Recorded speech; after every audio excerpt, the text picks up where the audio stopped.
at Twende Shule, the program that offer an online teaching in various subjects. So we continue with our history subject. As I'm always saying that those who ignore history, they condemn themselves not knowing about their future. So if you want to know your future, you must study history. So we continue with our third topic in Form 4 about changes in political, social, and economic policies in Africa after independence. In the previous lesson, first discussed about the situation of Africa at the point of independence. Then the second subtopic we discussed about the reasons for change, because our topic is about changes in political, social, and economic policies in Africa after independence. So we saw the reason for the changes, why we changed our policy from what we inherited from colonialism. Then we decided to adopt our own policies. Therefore, today we are going to discuss about the problem that faced African nations after the independence. In the previous lesson, we discussed at the point of independence, what problem we inherited from the colonialism.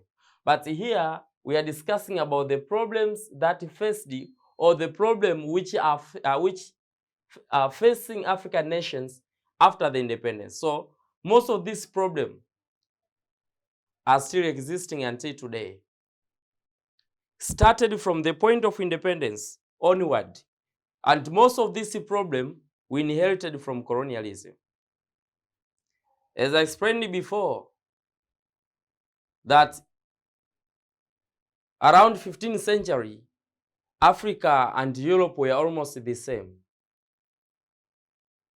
The widening of the gap started from 15th century after the introduction of the pernicious enterprises called the transatlantic slave trade.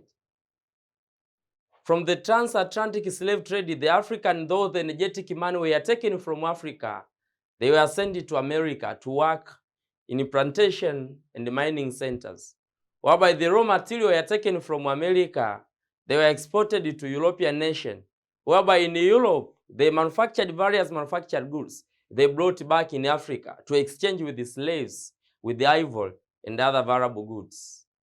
So that transatlantic slave trade is what started to create a gap between Africa and Europe.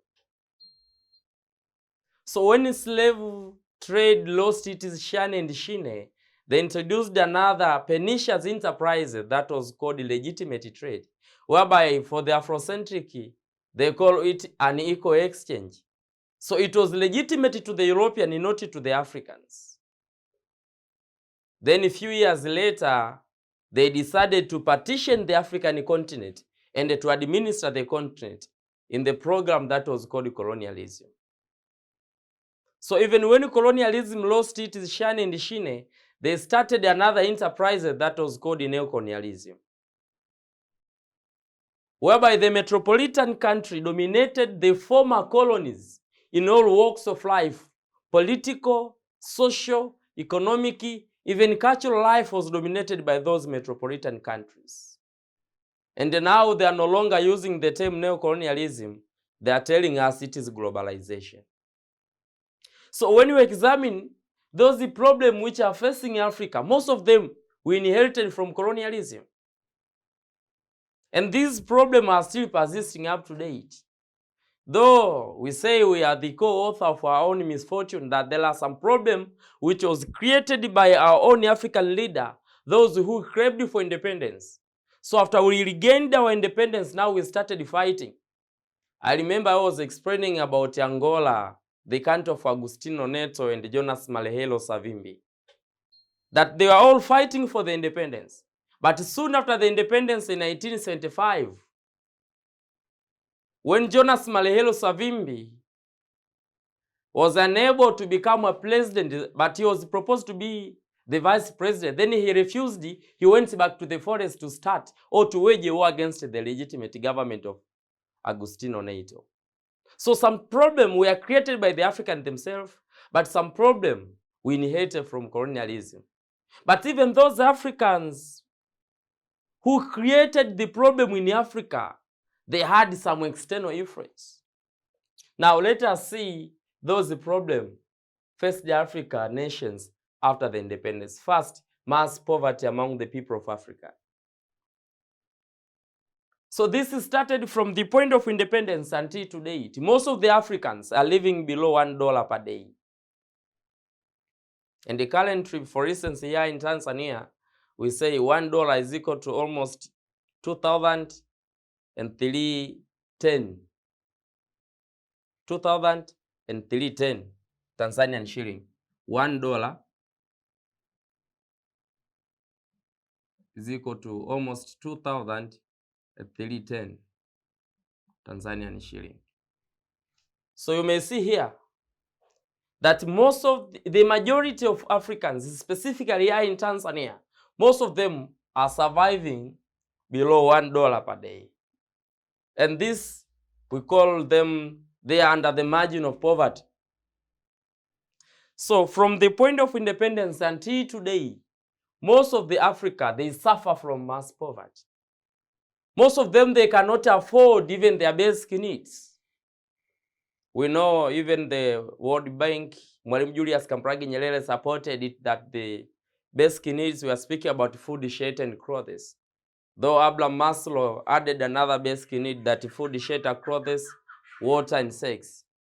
Or you may add even your other basic needs according to how you perceive what is basic needs.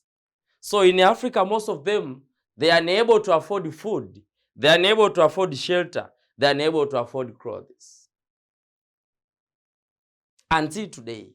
So this is one of the problems that faced Africa after the independence until today.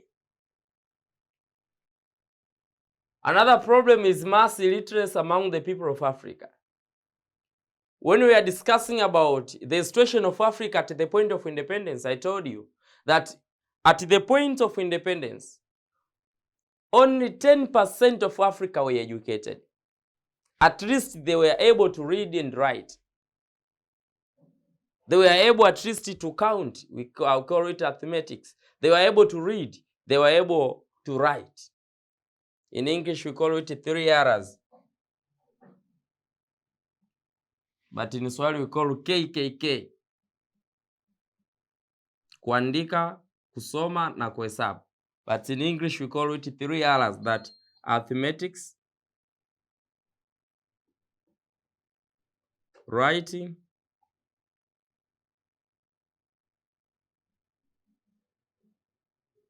and the reading.